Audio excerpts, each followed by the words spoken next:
नमस्ते, मी doctor Praveen Gadsing, paediatric surgeon, लहान मुलांचा शस्त्रक्रिया तज्ञ. मी रेडियंट प्लस ग्रुप ऑफ हॉस्पिटल्सचा डिरेक्टर आहे. आपल्या इथं रेडियंट प्लस हॉस्पिटल बेला विस्टामध्ये 40 बेडचं अत्याधुनिक असं हॉस्पिटल आहे, ज्याच्यामध्ये लहान मुलांच्या सर्व प्रकारच्या शस्त्रक्रिया केल्या जातात. त्याच्यामध्ये लिंगाच्या शस्त्रक्रिया असू दे, गोटीच्या शस्त्रक्रिया, आतड्यांच्या, फुफ्फुसाच्या, मणक्यांच्या, किडनीच्या, लिव्हरच्या सर्व प्रकारच्या शस्त्रक्रिया केल्या जातात. आपल्याकडे सर्व प्रकारचे मेडिक्लेम सुविधा आहेत. तसेच गव्हर्नमेंटच्या स्कीम म्हणजे महात्मा ज्योतिबा फुले योजना व आयुष्यमान भारत योजना आहे.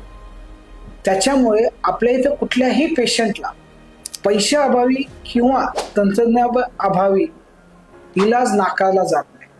म्हणून माझी सर्वांना कळकळीची विनंती आहे की हा मेसेज जास्तीत जास्त लोकांना पसरवा व जास्तीत जास्त लहान मुलांना ह्या सेवेचा उपयोग करता यायला पाहिजे. धन्यवाद.